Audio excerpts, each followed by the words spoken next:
का, जड़ कर्म चेतन बंधकारु कर्म के अवसान का, कह कर स्वरूप यथार्थ जग का, जो किया उपकार है उसके लिए जिन वाणी माँ को वंदना शत बार है, वंदना शत बार है, वंदना शत बार है।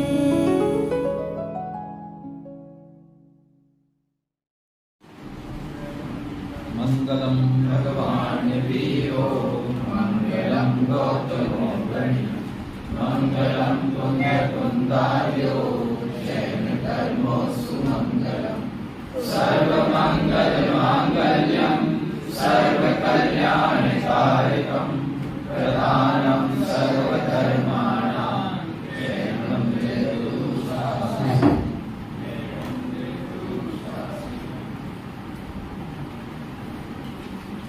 आचार्य अकलंक देवी, जिनका सार्थक नाम था, नाम की सार्थकता किस कारण से थी? नाम की सार्थकता किस कारण से थी? एकांतवादियों ने जो जिन मत को, जिनवाणी को कलंकित किया था, उसे तर्क से, युक्तियों से सिद्ध करते हुए कलंक रहित कर दिया, इसलिए अकलंक। मुख्य रूप से बौद्ध मत उस समय बहुत प्रचलित था, तो बौद्ध मत वालों से वाद विवाद करके उनको वाद विवाद में हराया। कुछ घटना भी आती है, बौद्धों से वाद विवाद हुआ तो उन्होंने ये जाना कि तो बहुत तर्क और बुद्धि से श्रेष्ठ है, जीत नहीं सकते हैं, तो पर्दे की आड़ में वाद विवाद करेंगे। और पर्दे की आड़ में दूसरी तरफ मठ में तारा देवी को स्थापित किया, तो 6 महीने तक तर्क चला, मतलब दिल को लगा ऐसा कौन बुद्धिमान जो इतना तर्क कर रहा है, देखे तो ऐसा कौन है। और पर्दा हटा करके देखा तो घर में स्थापित देवी तारा देवी थी, तो वो घड़ा फोड़ा, फिर तारा देवी चली गई, तो वो व्रतों की हार भी करेगी घटना उनके साथ बताई जाती है। उन्हें बौद्ध एकांत मत था, उस पर तर्क युक्ति से विजय प्राप्त की थी। लेकिन ये जो मादाची विचराम में हम इनका है मैं तो आज के लिए मादाची विचराम में हम नर्तते साधु विपरीतम सिंह की तरह हम विचरण कर रहे हैं। बात करने के लिए यह शास्त्र शक्ति सा वधितु को जैन निर्ग्रंथवादी, हम जैन निर्ग्रंथवादी खड़े हैं, यही सच्चा तत्व है। जिसको इससे विरुद्ध लगता हो कि आए हमसे बात करे, ऐसा ही अकलंक देव ने भी वाद विवाद किया, तो ऐसे वाद विवाद के भाव से उनका चित्त कलंकित नहीं हुआ होगा, चित्त में उनके कलंक नहीं आया होगा। उस कलंक को दूर करने के लिए मान कटाय, उनके प्रति द्वेष का परिणाम, इससे अपने परिणामों को कलंकित किया होगा कि नहीं? बिल्कुल नहीं किया। न तो उनके प्रति द्वेष था, न तो मान कटाई थी, सिर्फ यथार्थ वस्तु स्वरूप का बल था, यथार्थ वस्तु स्वरूप का बल था।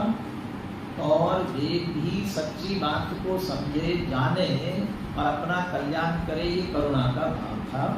इसलिए वाद विवाद में भले ही जीता हो, लेकिन न बेकलंकित तो हुए, मार्ग को तो अकलंक निष्कलंक अकलंक उन्होंने कर ही दिया था। उनके द्वारा रचित परमानंद स्तोत्र की अपन चर्चा कर रहे हैं। परमानंद स्तोत्र की चर्चा अभी 4 दिन तो हो ही गए ना, 5 हो गए कि 5 पाए, 4 दिन हो गए। परमानंद मिला कि नहीं मिला, परमानंद मिला कि नहीं मिला? नहीं, अभी तो पूरा नहीं हुआ, पूरा होगा तब। अच्छा, मिलेगा, पूरा होने पर मिलेगा।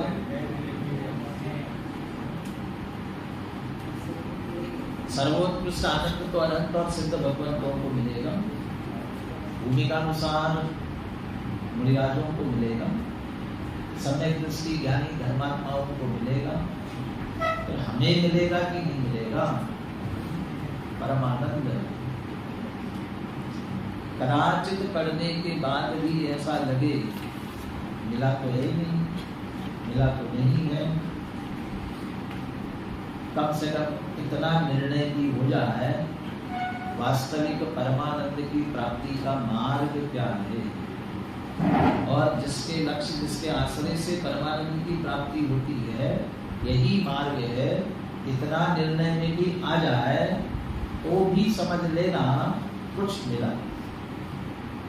धौला में ऐसा लिखा ना, यदि रुचि पूर्वक एक बात भी सुने तो वह बात अंतरंग में, जिनवाणी की बात ऐसे धारणा में और संस्कार में चली जाती है, आगामी भाव में आकर के पुनः उपस्थित होती है और अपने कल्याण के लिए निमित्त बनती है। हमारे अंदर ये बात यदि बैठ जाएगी, ये मार्ग है वास्तविक परमानंद का, तो वो अभी ना कदाचित मिले तो भी बात सच्ची यही एक ख्याल में आ जाए तो आगे भी हमारे लिए निमित्त बन सकती है। 6वें 7वें श्लोकों की कल अपन ने चर्चा की थी। 7वें छंद में पंडित अर्थात ज्ञानी किसको कहा? 7वें छंद में पंडित और ज्ञानी किसको कहा? मैं दोहराने के लिए आपसे ही पूछ रहा हूँ। परमानंद के लिए जो आत्मा का ही सेवन करते हैं, परमानंद की प्राप्ति परमानंद का एक कारण है। जैसे वो पाठ भेद, पाठ भेद की भी थोड़ी चर्चा भी करते हैं, अभी पहले विषय से जोड़ दूँ फिर उसकी बात कर लेते हैं। तो पाठ भेद एक आया था ना, एक और आगे भी कोई पाठ भेद आने वाला है, तो है अंतर थोड़े कहीं कहीं, लेकिन भाव मुख्य रूप से नहीं बदलता उसमें से। मैं यहाँ इसलिए कह रहा हूँ, 6वां जो श्लोक है ना, सदानंदमय जीवम यो जानाति संप्रकृता स सेवते निजात्मानम्, मेरे चित्त में वो चौथा चरण जो है ऐसा बैठा हुआ था, परमानंदैक कारणम, परमानंदैक कारणम। वो लेकिन शायद अक्षर ज्यादा होते हैं, मूल तो परमानंद कारणम नहीं है। एक अरे परमानंद का एकमात्र कारण यदि कोई है तो सदानंदमय जीव, तो सदानंदमय जीव को जानना वही एक परमानंद का कारण है। ऐसा जानकर जो उस आत्मा का ही सेवन करते हैं, सेवन करने का मतलब जानते हैं, पहचानते, उसी में लीन होते हैं, यही वास्तव में ज्ञानी है। सदानंद और परमानंद में क्या अंतर है? क्योंकि यहाँ दोनों शब्द आए। पहले हमने परमानंद का अर्थ अलग किया है, पहले श्लोक में भी और तीसरे श्लोक में भी। परमानंद संपन्नम ज्ञानामृत, क्या पहला क्या है? परमानंद संयुक्तम, और फिर तीसरे शब्द में भी दिया परमानंद संपन्न। एक बार संयुक्तम का, एक बार संपन्न, लेकिन यहाँ सदानंद और परमानंद आया, तो अब इनमें दोनों में अंतर करना हो, क्या अंतर करना बता सकते हैं?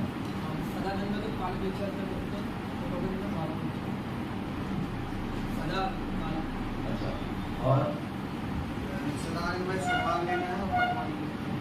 सदानंद में वो त्रिकाल है, लेकिन स्वभाव की मुख्यता है।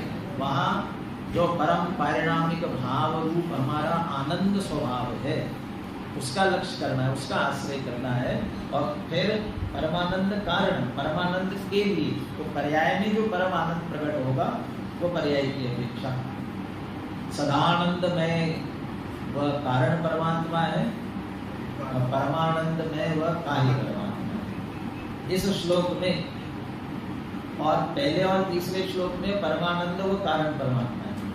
तो भाव का विषय के अनुसार उसे समझने की बात है। और सातवें में नलिन्याम च यथा नीरम भिन्नम तिष्ठति सर्वदा अयम आत्मा स्वभावेन देहे तिष्ठति निर्मला। नलिनी शब्द के दो अर्थ किए थे।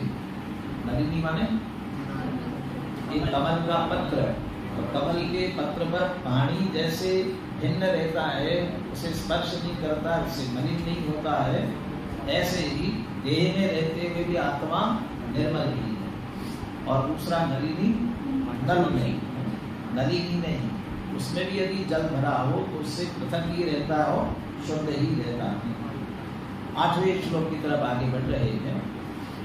आपने ये तो कहा देह में रहते हुए भी निर्मल है, लेकिन देह में रह रहा है, अकेली देह ही तो नहीं है, और भी तो मलिनता है।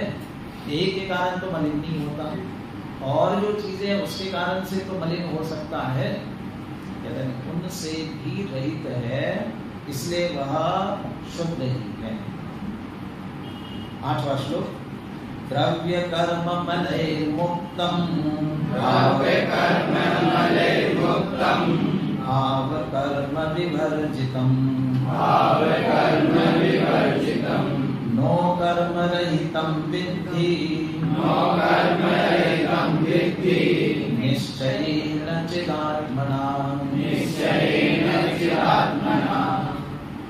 पीछे लक्षण बता दिया था, शुद्ध चैतन्य लक्षणम, शुद्ध चैतन्य जिसका लक्षण है। ये लक्षण आत्मभूत है कि अनात्मभूत है? हाँ जी, आत्मभूत। और आत्मभूत लक्षण किसे कहते हैं? स्वरूपानुप्रविष्ट, स्वरूप में प्रविष्ट। और वो जो आत्मभूत लक्षण स्वरूप में प्रविष्ट होता है वह त्रैकालिक लक्षण होता है, त्रैकालिक लक्षण है वह। बाकी जो अनात्मभूत लक्षण है वो तो संयोग से वो तात्कालिक निर्णय के लिए बनाया गया है। तो ये चैतन्य, शुद्ध चैतन्य चिदात्मना, ऐसा जो चैतन्य स्वरूप आत्मा है, चैतन्य लक्षण वाला आत्मा है, जब हम उसे निश्चय से देखते हैं, निश्चय क्या दिखाई देता है? देहे तिष्ठति, देह में रह रहा है। निश्चय से देह में नहीं दिखेगा, देह में रह रहा है परंतु निर्मला, शुद्ध। लेकिन कोई कहे कि देह में तो रह रहा है, इन कर्मों से बंधा कि नहीं बंधा? देह में तो रह रहा है लेकिन उसके कारण मलिन नहीं है। लेकिन 8 कर्मों से बंधा, कर्म का बंधन है, इस कारण से तो मलिनता आ जाएगी, अशुद्धता आ जाएगी। नहीं, कर्मों के कारण से भी अशुद्धता नहीं आती है। 4 अनादि कर्म अरहंत भगवान के लिए है। अरहंत भगवान के 4 अनादि कर्म बाहर शरीर होते हुए भी अनंत चतुष्टय से संपन्न है। अनंत ज्ञान, अनंत दर्शन, अनंत सुख, अनंत वीर, इतनी निर्मलता, इतनी शुद्धता प्रकट कर चुके हैं। कहाँ उससे मलिनता आती है? उससे तो मलिनता नहीं आती कदाचित, लेकिन जो मोह राग द्वेष से सहित है, मोही रागी द्वेषी, तो मोह राग द्वेष इसके कारण से तो मलिनता आ गई ना। निश्चय न मोह राग द्वेष से सहित, संयोग से, कर सापेक्ष से, अशुद्धता से युक्त सहित, ये जो व्यवहार का दृष्टिकोण है, व्यवहार से देखेंगे तो ऐसा ही है, लेकिन अब दृष्टि बदल करके निश्चय की दृष्टि से यदि देखते हैं तो इन सब से वह रहित है। निश्चय की दृष्टि से ऊपर के श्लोक में स्वभाव देना कहा था, और स्वभाव को बताने वाला, स्वभाव को विषय करने वाला भी निश्चय ही होता है। स्वभाव से कहो, निश्चय से कहो, तो निश्चय से यदि देखते हैं तो उस चैतन्य स्वरूप, वह चैतन्य स्वरूप आत्मा या उस चैतन्य स्वरूप आत्मा को द्रव्य कर्म मलैर मुक्तम, द्रव्य कर्म रूपी मल से मुक्त जानो, मुक्त है। सिद्ध होने के बाद, सिद्ध होने के बाद की बात नहीं, अभी द्रव्य कर्म से मुक्त है। कल मैंने देह के संदर्भ में भी कहा था, अरे वे कर्म बंधन की बात तो दूर, कर्म छूते भी नहीं है, क्योंकि आत्मा अस्पर्श स्वभावी है, अबद्ध स्पृष्ट है, तो छूते नहीं है। बनेंगे कैसे, उसे मलिन कैसे करेंगे? यदि वे द्रव्य कर्म सचमुच आत्मा में प्रविष्ट हो गए होते तो फिर कभी मुक्त हो ही नहीं सकते थे। ये तो मात्र संयोग में हुए हैं, इसलिए स्वभाव से या निश्चय से देखते हैं द्रव्य कर्म के फलों से वह मुक्त ही है। भाव कर्म विवर्जितम, और जो मोह राग द्वेष है ना, वो भी आत्मा में प्रवेश नहीं करते हैं। समय सार में तो अनेक जगहों पर लिखा हुआ है बहिर्लुठति, बाहर बाहर लूटते हैं। आत्मा को एक शब्द दिया जाता है, एक विशेषण दिया, खास करके समय सार में आचार्य अमृतचंद्र देव ने ही, आत्मा विज्ञान घन स्वभावी है। कैसा है? विज्ञान घन। घन किसे कहते हैं? कि ये जो लोहार होता है और लोहे के औजार बनाता है, तो लोहे के औजार बनाने के लिए, उसको आकार देने के लिए जिस हथौड़े से पीटता है ना, उसे घन कहा जाता है। और वो जो घन होता है बहुत ठोस होता है, इतना ठोस होता है कि जैसे लकड़ी में कील ठोकने की कोशिश करते हैं तो कील चली जाती है। और एक थोड़ा बहुत लोहे में से भी थोड़ा कमजोर लोहा होगा तो उसको हम किसी से वो करें तो हो सकता है वो भी बिखर जाए, लेकिन वो जो घन होता है इतना ठोस होता है, उसमें कील ठोकने की कोशिश करोगे तो कील जा नहीं सकती है। ऐसा ठोस आत्मा भी ज्ञान का ऐसा ठोस पिंड है, उसमें और कोई चीज प्रवेश नहीं करती। स्वभाव विज्ञान घन स्वभाव, तो विज्ञान घन स्वभाव इतना ठोस है, इसमें रागादि प्रवेश नहीं करते हैं। रागादि का प्रवेश स्वभाव में नहीं होता है। बहिर्लुठति का मतलब पर्याय में होते हैं, वर्तमान पर्याय में हो रहे हैं, लेकिन पर्याय में हो रहे द्रव्य स्वभाव में भी प्रवेश नहीं करते हैं। आपके सिमंदर पूजन के जो फल का छंद है ना, उसमें ऐसा शब्द दिया, चैतन्य सदन के आंगन में पाठों से पैदा हो जाती चैतन्य सदन के आंगन में। और ऊपर वो शुभाशुभ भावों की बात, वो छंद बात में पढ़ लेना, मिला लेना उसे। वो भाव कर्म की ही बात है। शुभाशुभ भाव, विकारी भाव, मोह राग द्वेष के भाव जो है कहाँ होते हैं? चैतन्य सदन के आंगन में। माने आंगन में बाहर होते हैं, सदन महल, तो चैतन्य रूपी सदन महल में उनका प्रवेश नहीं होता है। चैतन्य के सदन में प्रवेश नहीं करते हैं, पर्याय में होते हैं। पर्याय विनाशी है, पर्याय नष्ट होती तो विकार जाते रहते हैं। स्वभाव वैसा का वैसा बना रहता है। बड़े पंडित जी का वाक्य है ना, विभाव का सर्वदा सद्भाव रहता नहीं है, और स्वभाव का कभी अभाव होता नहीं है। स्वभाव का कभी अभाव नहीं होता, और विभाव का सर्वदा सद्भाव रहता नहीं। ये विभावी परिणाम है, पर्याय में होते, पर्याय के साथ नष्ट हो जाते हैं। आत्मा वैसा का वैसा बना रहता है।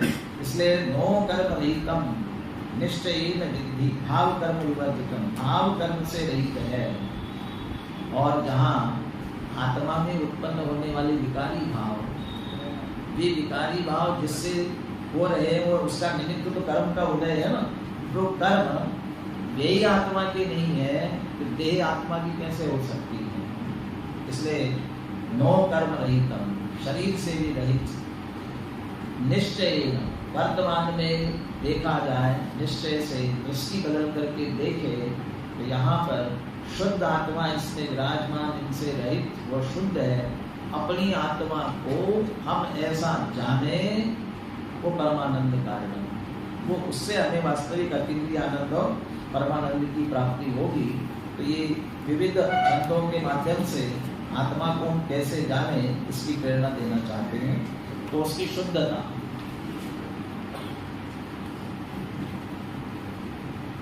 समय सार का जो मंगलाचरण का पहला छंद है, इसे नमस्कार किया उसने पहले श्लोक में, नमः समय सार, इसे नमस्कार किया समय सार। समय सार माने क्या? शुद्ध आत्मा, शुद्ध आत्मा। और शुद्ध आत्मा माने वहां जो समय सार की शुद्ध आत्मा का, समय सार माने क्या कहना, शुद्ध आत्मा माने क्या कहना, इन्हीं तीनों का निषेध किया। द्रव्य कर्म, भाव कर्म, नो कर्म से रहित जो शुद्ध आत्मा, उसका नाम समय सार है। हम समय सार, तुम समय सार, संपूर्ण आत्मा समय सार। मैं हूँ स्वभाव से समय सार, परिणति हो जावे समय सार। यही चाह यही राह, जीवन हो जावे समय सार। दोनों बातें कही। मैं हूँ स्वभाव से समय सार, यहाँ जो बात कर रहे हो स्वभाव के समय सार। हम सब स्वभाव से, अंदर हमारा स्वभाव देखा जाए, सिद्ध समान सदा पद मेरो कहते ना, हम सिद्ध जैसे हैं, भले यहाँ संसार में है लेकिन सिद्ध जैसे हैं, सिद्ध समान। आगे आएगी चर्चा अंतर में इसमें।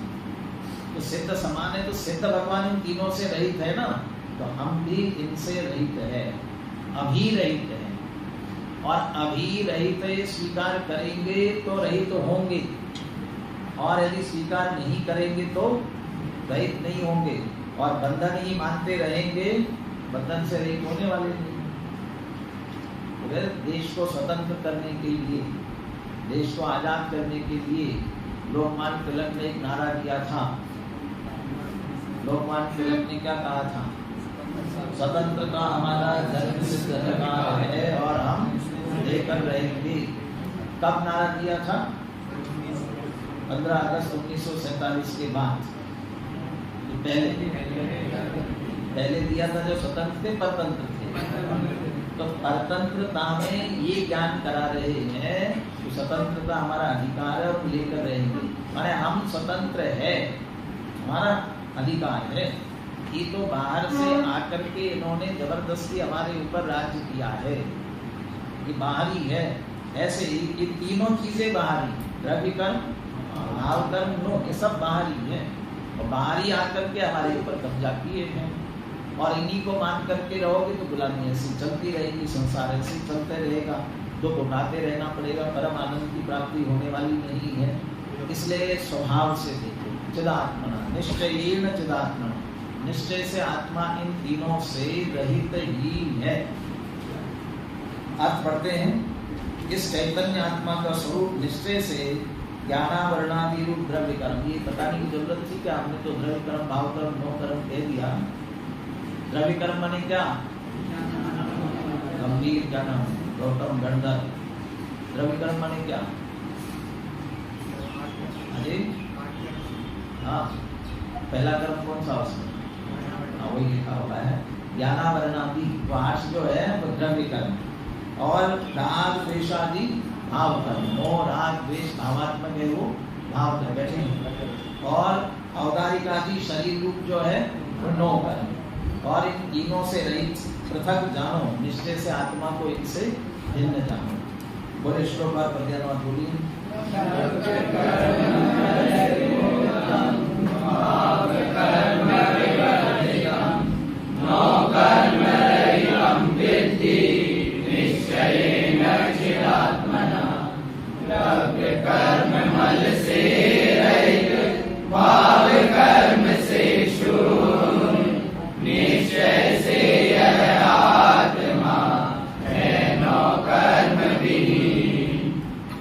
आत्मा के इतने स्वरूप की चर्चा करने के बाद पुनः जो मूल विषय है आनंद, उस पर आते हैं। आनंद है कहाँ और जिन्हें मिलेगा उन्हें कैसे मिला, ये आगे के श्लोकों में बताएंगे। और जिन्हें नहीं मिल रहा है उन्हें क्यों नहीं मिल रहा है। 9वां श्लोक। आनंदम ब्रह्मणो रूपम, आनंदम ब्रह्मणो रूपम, निज देहे व्यवस्थितम, निज देहे व्यवस्थितम, ध्यानहीनान् पश्यन्ति, ध्यानहीनान् पश्यन्ति,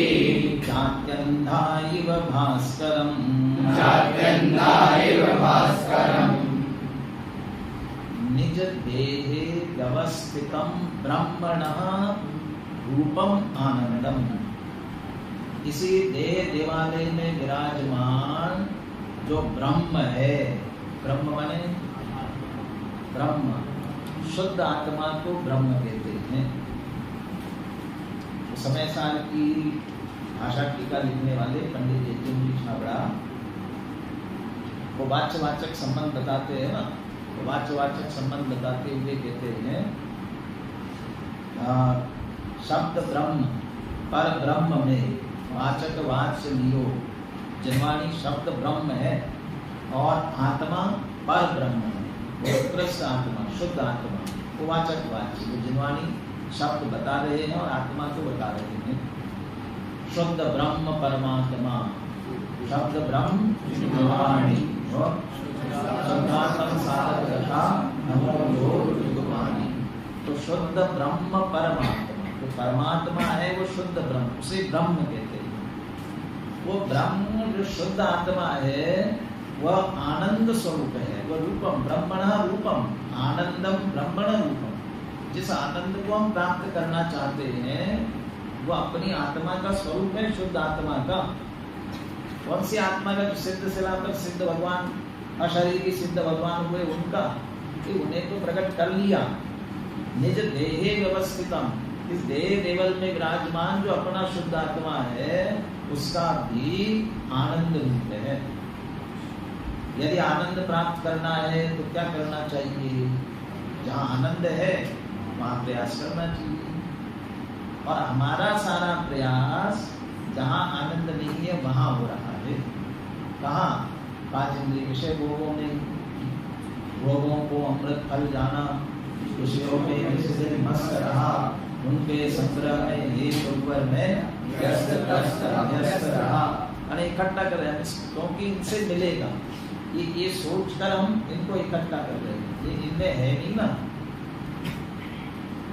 इनको भोग कर हमारी इच्छा पूरी होगी और हमें सुख मिलेगा ऐसा मान रहे हैं, लेकिन उनमें है ही नहीं तो मिलेगा कैसे? कितना भी करते रहो तो मिलने वाला नहीं है। रज रेत टेले रात दिन पर, तेल जो पावे नहीं।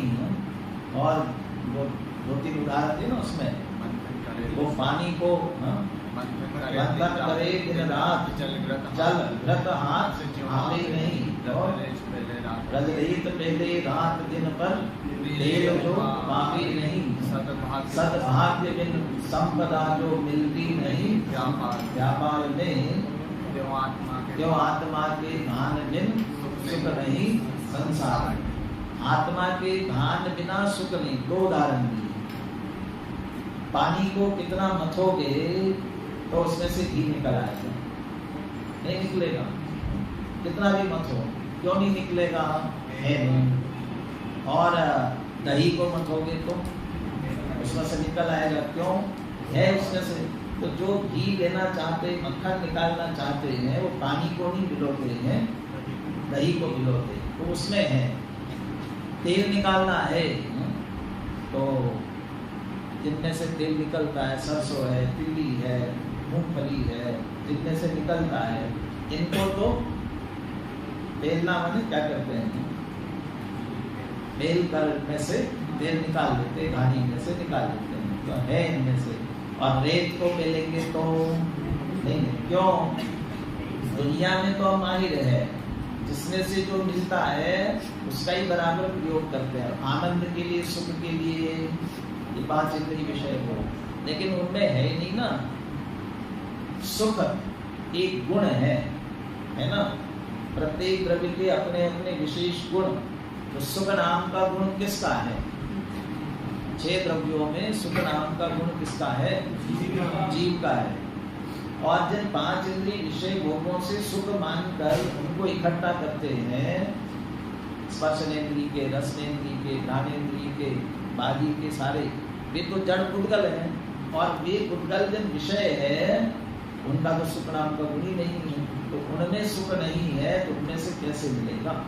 इसलिए कह रहे हैं जिस आनंद को हम प्राप्त करना चाहते हैं वो अपना ही स्वरूप है और वह आत्मा वो कोई सिद्ध भगवान बाहर के आत्मा की बात नहीं है। निज देह व्यवस्थित, इसी देह देवल में विराजमान जो शुद्ध आत्मा है। अब आगे चलकर अनंत और सिद्ध भगवंतों से तुलना करने वाले हैं। ऐसा इसी देह देवल में विराजमान वो शुद्ध आत्मा का ही स्वरूप आनंद में है, वहीं से प्राप्त होगा। तो चलो हम प्राप्त करते हैं। तो हमें दिखता क्यों नहीं है? ध्यान हीना न पश्यन्ति, लेकिन ध्यान के बिना उसे देखा नहीं जा सकता है। जो ध्यान से रहित है वे उसका लक्ष्य नहीं कर सकते हैं। क्या उदाहरण देते हैं? जात्यंधान इव भास्करम। जात्यंधा माने जन्म से अंधा। कोई जन्म से अंधा है, उसे सूर्य दिखाई देगा? नहीं दिखता, उसे सूर्य दिखता ही नहीं है।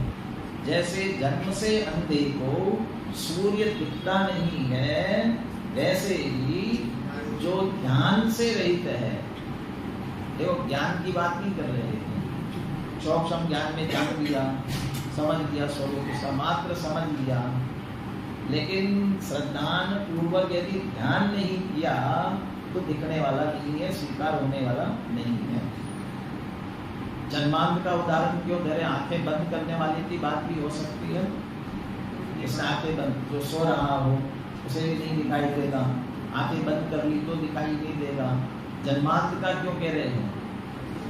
पहले किसी ने देख लिया हो, वो आंखें भी बंद करे तो भी उसको कम से कम स्मरण में, स्मृति ज्ञान से वो जान सकता है।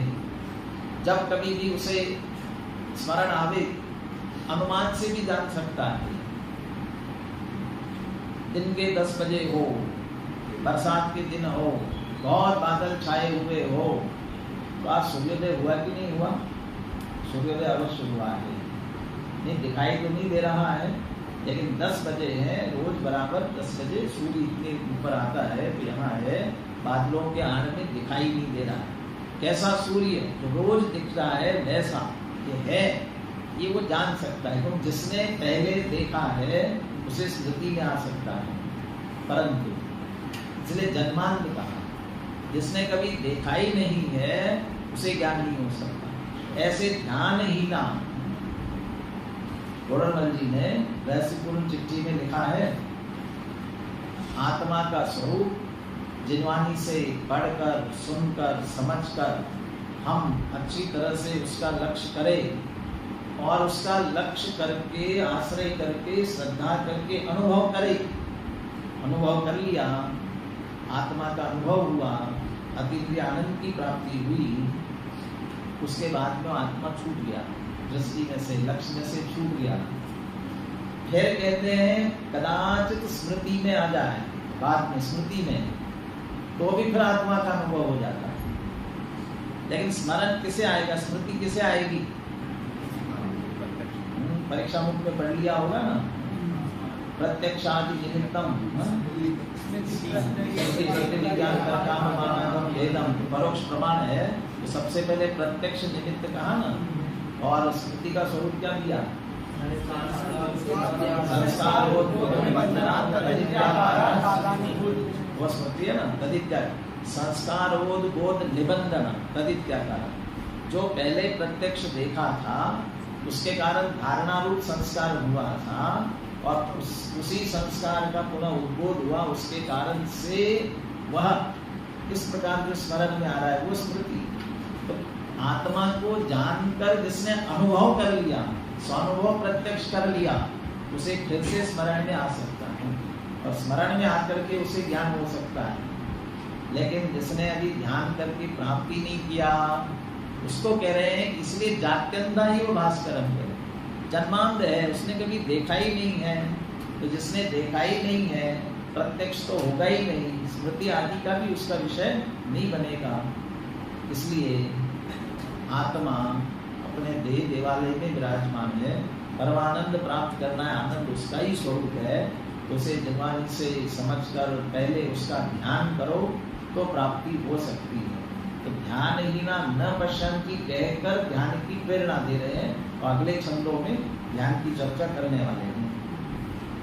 अर्थ देखिए, जैसे जन्मांध पुरुष सूर्य को नहीं जानता है, वैसे ही शरीर के भीतर स्थित परमात्मा के आनंदमय स्वरूप को ध्यानहीन पुरुष नहीं जान पाते हैं।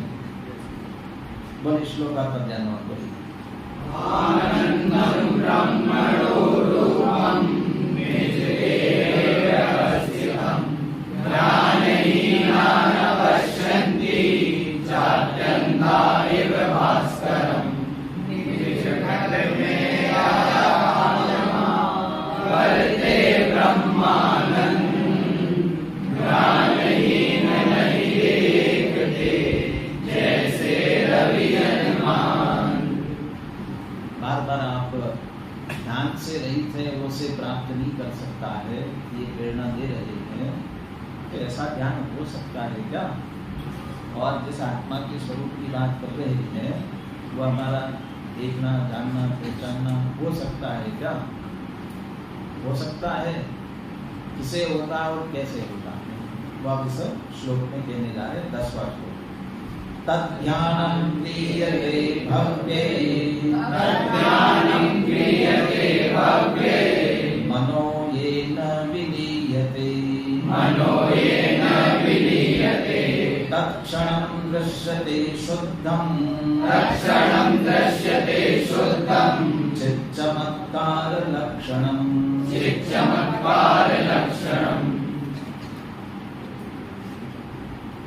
भव्यैः तद्ध्यानं क्रियते। भव्य जीवों के द्वारा ऐसा ध्यान किया जाता है। भव्य जीव क्यों कह रहे हैं? भव्य जीव ही क्यों कह रहे हैं? अभव्य नहीं कर सकता, करता तो है, प्रयास तो कर सकता है, करेगा बराबर, उसे होगा नहीं। भव्य को ही होगा, प्राप्ति भव्य को ही हो सकती है। इसलिए सच्चे ध्यान के लिए भव्य की ही आवश्यकता है। और भव्यता में भव्य किसको कहा? भव्य कौन? तत्प्रतिवृत्ति चित्तेन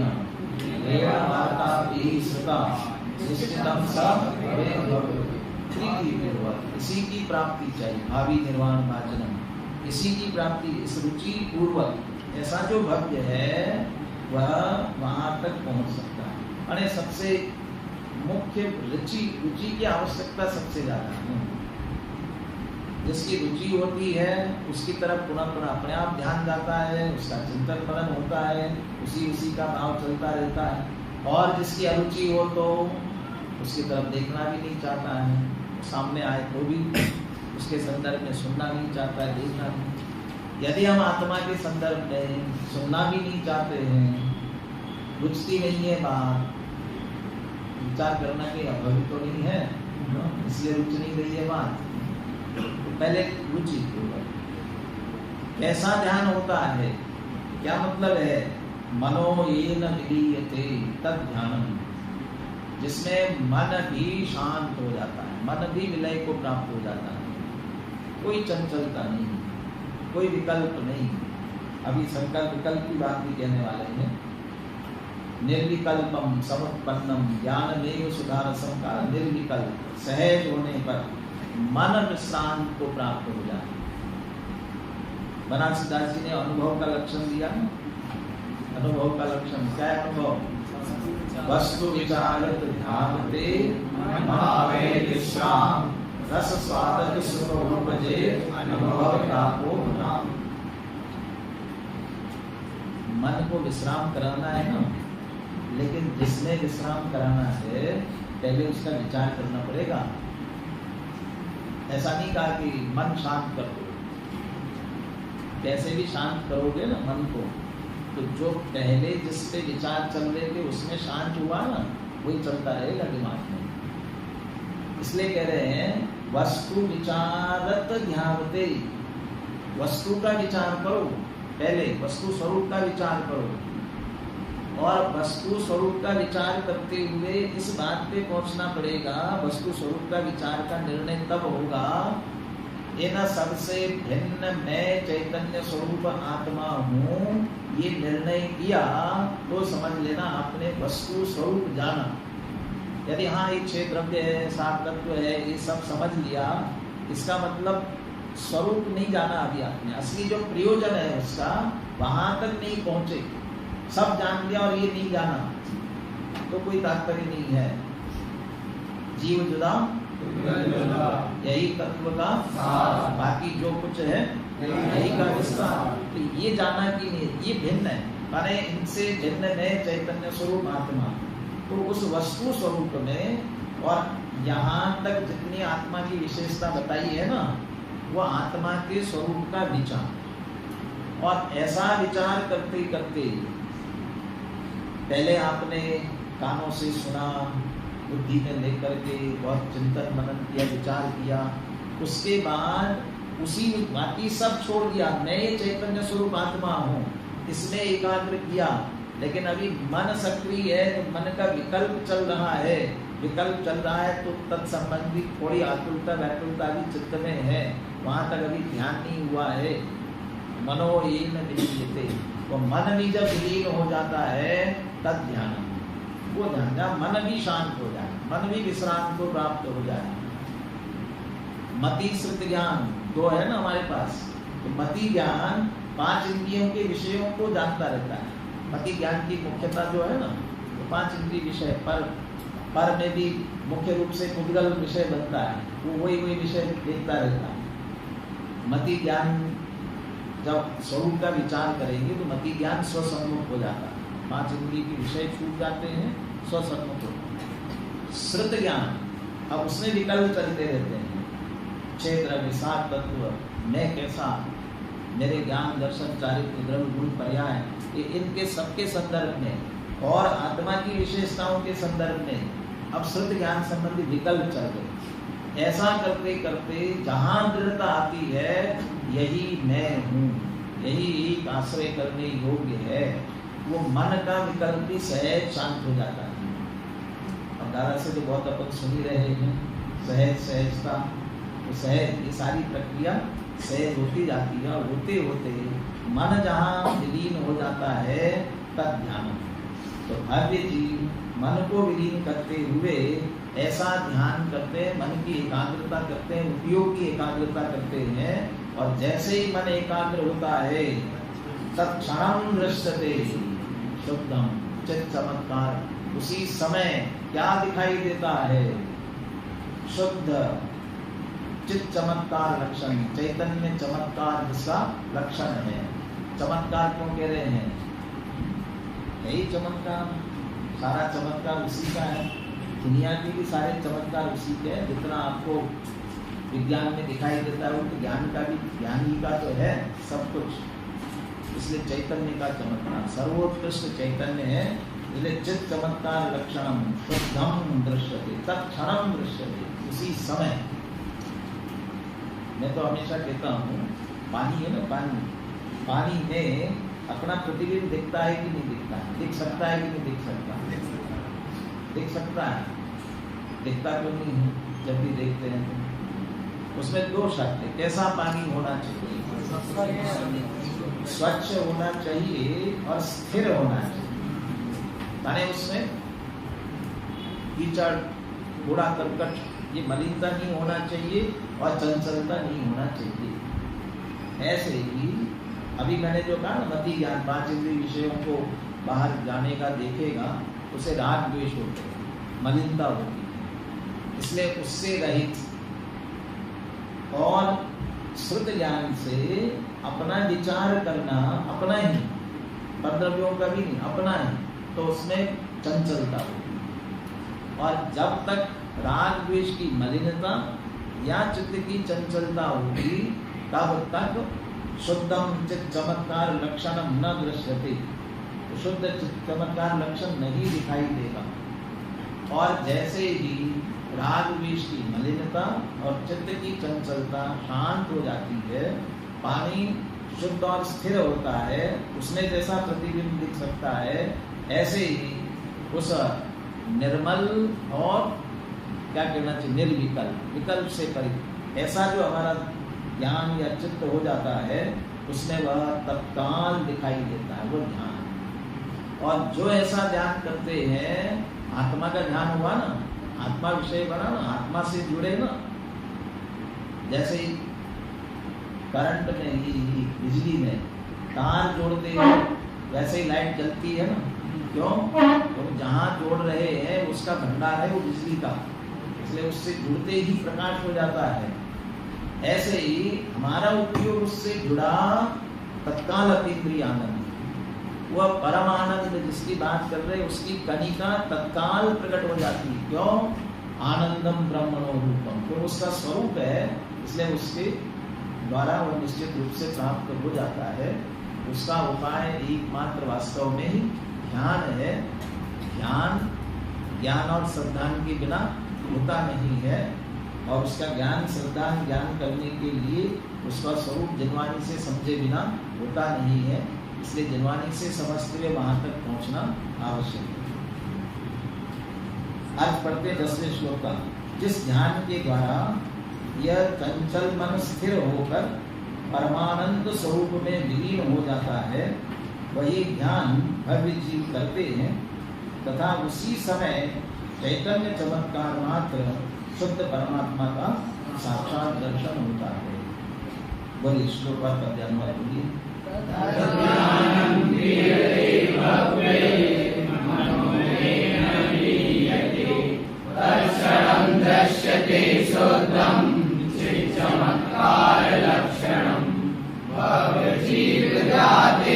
सदा चित्तो करे पार, तत्क्षण ही अनुभव करे चमत्कार निज राम।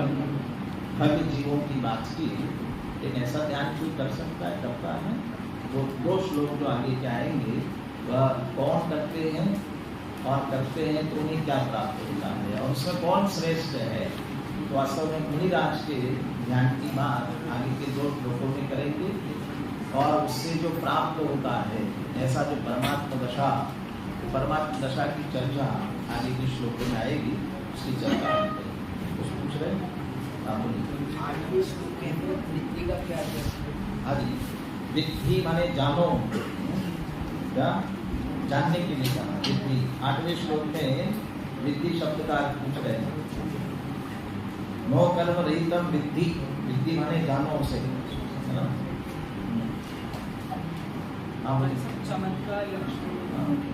ये तो चैतन्य तो लक्षण ही है, लेकिन उस चैतन्य के साथ उसकी थोड़ी महिमा है, इसलिए चमत्कार शब्द दिया।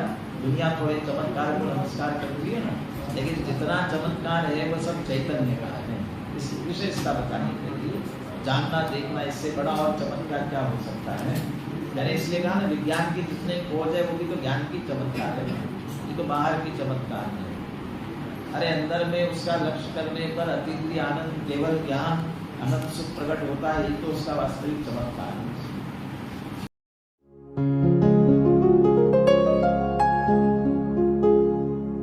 निज निधि निज में बताए, यह अनंत उपकार है उसके लिए जिन वाणी माँ को वंदना शत बार है, वंदना शत बार है, वंदना शत बार है।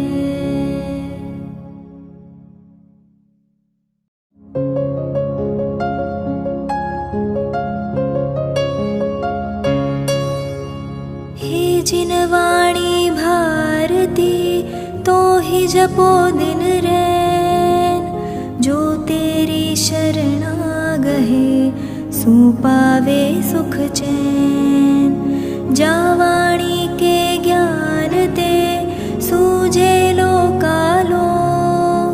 सो वाणी मस्तक नवो सदा देत हो ढोक, सदा देत हो